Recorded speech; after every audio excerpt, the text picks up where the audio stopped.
Hello welcome back to my channel. അപ്പോൾ ഇന്ന് ഞാൻ വന്നിട്ടുള്ളത് പാനക്കേക്കിൻ്റെ റെസിപ്പി ആയിട്ടാണ് കേട്ടോ. ഇത് ഭയങ്കര സിമ്പിളാണ് ഉണ്ടാക്കാനായിട്ട്, പിന്നെ അതുപോലെ നല്ല ടേസ്റ്റിയാണ് കേട്ടോ. ഇത് നമുക്ക് 4 മണി പലഹാരത്തിന് കൂടെയും അതുപോലെ ബ്രേക്ക്ഫാസ്റ്റിനൊക്കെ ഉണ്ടാക്കാൻ പറ്റുന്ന ഒരു അടിപൊളി വിഭവമാണ്. അതുപോലെ നമുക്ക് പെട്ടെന്ന് ഉണ്ടാക്കിയെടുക്കും ചെയ്യാം കേട്ടോ. അപ്പോൾ ഇതെങ്ങനെ ഉണ്ടാക്കിയെടുക്കുന്ന നോക്കാം. ഇത് ഒരു ബൗളിലേക്ക് 2 കോഴിമുട്ട പൊട്ടിച്ചൊഴിക്കുന്നുണ്ട് ആദ്യം. ഇനി ഇതിലേക്ക് ഒരു 1/2 കപ്പ് 3/4 കപ്പോളം പഞ്ചസാരയായിട്ട് ചേർക്കുന്നത്. ഞാൻ ഈ ഒരു ഗ്ലാസ്സിലാണ് കേട്ടോ ചേർത്ത് കൊടുക്കുന്നത്. ഇനി മധുരം ബാലൻസ് ചെയ്യാനായിട്ട് കുറച്ച് ഉപ്പ് ഇട്ട് കൊടുക്കുന്നുണ്ട്. ഇനി ഇതിലേക്ക് ചേർക്കുന്നത് ഏലക്കപ്പൊടിയാണ് കേട്ടോ. ഇത് നമുക്ക് വേണമെങ്കിൽ ചേർത്ത് കൊടുത്താൽ മതി, ഈ മുട്ടയുടെ ടേസ്റ്റ് കിട്ടാണ്ടിരിക്കാൻ വേണ്ടിയിട്ടാണ് കേട്ടോ. ഇനി ഇതിലേക്ക് ചേർക്കുന്നത് ഒരു 1/2 ടേബിൾ സ്പൂണ് ഓയിലാണ് കേട്ടോ. ഇനി ഇതെല്ലാം കൂടെ നമുക്കൊന്ന് നന്നായിട്ട് മിക്സ് ചെയ്ത് കൊടുക്കാം.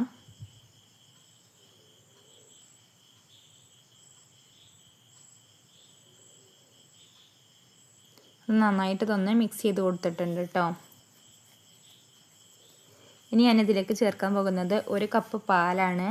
ഇത് നമുക്ക് വേണമെങ്കിൽ മുട്ട ചേർത്ത ഉടനെ തന്നെ ചേർത്ത് കൊടുക്കാം, അല്ലെങ്കിൽ ഇതുപോലെ ഒന്ന് മിക്സ് ചെയ്ത് കൊടുത്തിട്ട് ചേർക്കാം. ഈ പാലും കൂടെ ഒഴിച്ച് കൊടുത്താൽ നമുക്കിത് ഇളക്കാൻ ബുദ്ധിമുട്ടാവും വെച്ചിട്ടാണ് കേട്ടോ ഞാനിത് ഒന്ന് ഇളക്കി കഴിഞ്ഞിട്ട് പാല് ചേർത്ത് കൊടുത്തത്.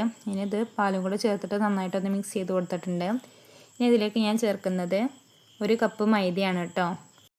1 കപ്പ് മൈദ ഞാൻ ഫുള്ളായിട്ട് ഇട്ട് കൊടുത്തിട്ടില്ല കേട്ടോ, കുറച്ചായിട്ട് ഇട്ട് കൊടുത്തിട്ടാണ് ഇളക്കുന്നത്. മറ്റേത് ഇളക്കാൻ ബുദ്ധിമുട്ടായി കാരണം, അപ്പോൾ ഞാൻ കുറച്ച് ഇട്ടിട്ടാണ് ഇളക്കി കൊടുക്കുന്നത്. ഞാൻ വിസ്ക് വെച്ചിട്ടാണ് കേട്ടോ അത് മിക്സ് ചെയ്യുന്നത്. നമുക്ക് ബീറ്ററൊക്കെ ഉണ്ടെന്നുണ്ടെങ്കിൽ പെട്ടെന്ന് സിമ്പിളായിട്ട് ഇത് മിക്സ് ചെയ്തെടുക്കാനായിട്ട് പറ്റും. നിങ്ങളടുത്ത് വിസ്ക് ഇല്ലാന്നുണ്ടെങ്കിൽ നമ്മൾ ഫോർക്കോ അല്ലെങ്കിൽ സ്പൂണൊക്കെ വെച്ചിട്ട് ഇത് മിക്സ് ചെയ്തെടുക്കാൻ പറ്റും കേട്ടോ. പക്ഷേ കുറേ നേരം മിക്സ് ചെയ്തെടുക്കണം എന്ന് മാത്രം. അപ്പോൾ നമ്മളിത് 1 കപ്പ് മൈദ ഫുള്ളിട്ട് ഇളക്കിയിട്ടുണ്ട് കേട്ടോ. ഈ ഒരു കൺസിസ്റ്റൻസി ആകുമ്പോൾ നമുക്ക് ഇതിലേക്ക് കുറച്ച് ബേക്കിംഗ് സോഡയും കൂടെ ഇട്ട് കൊടുക്കാം കേട്ടോ. ഇനി അതും കൂടെ ഒന്ന് ചേർത്തിട്ട് നന്നായിട്ട് ഇതൊന്നും കൂടെ മിക്സ് ചെയ്തെടുക്കാം. ഇത് നന്നായിട്ട് മിക്സ് ചെയ്ത് കൊടുത്തിട്ടുണ്ട് കേട്ടോ. ഇനി ഇതൊന്ന് നമുക്ക് കുക്ക് ചെയ്തെടുക്കാം. അതിനുവേണ്ടി ഞാനിവിടെ ഒരു പാൻ അടുപ്പത്ത് വെച്ചിട്ടുണ്ട്.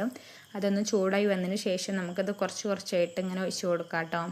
നമ്മൾ എപ്പോഴും ഫ്ലെയിം കുറച്ച് വെച്ചിട്ട് വേണം കേട്ടോ ഇതൊന്ന് കുക്ക് ചെയ്തെടുക്കാനായിട്ട്. ഇപ്പോൾ ഇത് നമ്മൾ മേൽഭാഗം നമുക്കിതൊന്ന് ഒരു ബബിൾ വരുമ്പോൾ ഇതൊന്ന് മറിച്ചിട്ട് കൊടുക്കാം. ഇത് നന്നായിട്ടൊന്ന് കുക്കായി വന്നിട്ടുണ്ട് കേട്ടോ. അപ്പോൾ നമുക്കിത് എടുത്തിട്ട് വേറൊരു പാത്രത്തിലേക്ക് മാറ്റി കൊടുക്കാം. അങ്ങനെ നമുക്ക് എല്ലാ മാവും കൂടെ അതുപോലെ ഒന്ന് ചുട്ടെടുക്കാം.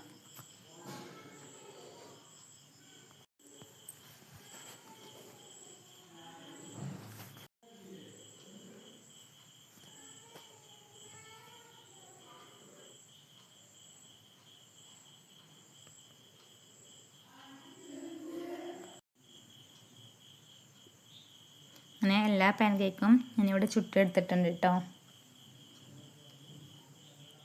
ഇനി ഇതിൻ്റെ മുകളിലായിട്ട് ഞാൻ ഹണി ഒഴിച്ച് കൊടുക്കുന്നുണ്ട് കേട്ടോ. എൻ്റെ കയ്യിൽ ഹണി ഉണ്ടായതുകൊണ്ട് ഞാനത് ഒഴിച്ച് കൊടുത്തു. നിങ്ങളുടെ കയ്യിൽ ചോക്ലേറ്റ് ഒക്കെ ഉണ്ടെന്നുണ്ടെങ്കിൽ അതൊന്ന് മെൽറ്റാക്കിയിട്ട് ഇതിൻ്റെ മുകളിൽ ഒഴിച്ച് കൊടുക്കാം കേട്ടോ. എങ്ങനെ വേണമെങ്കിലും ഇത് കഴിക്കാം കേട്ടോ. അങ്ങനെ കഴിച്ചാലും ഭയങ്കര ടേസ്റ്റാണ്. ഇനി നമുക്കിതൊന്ന് കട്ട് ചെയ്തിട്ട് സെർവ് ചെയ്യാം. അപ്പോൾ നമ്മുടെ ടേസ്റ്റി ആയിട്ടുള്ള പാൻ കേക്ക് ഇവിടെ റെഡി ആയിട്ടുണ്ട്. എല്ലാവരും അത് ട്രൈ ചെയ്യണം. അഭിപ്രായം കമൻറ്റിലൂടെ അറിയിക്കണം. വീഡിയോ ഇഷ്ടപ്പെട്ടാൽ ലൈക്ക് ചെയ്യാം, ഷെയർ ചെയ്യുക, സബ്സ്ക്രൈബ് ചെയ്യുക, ചാനൽ സപ്പോർട്ട് ചെയ്യുക കേട്ടോ.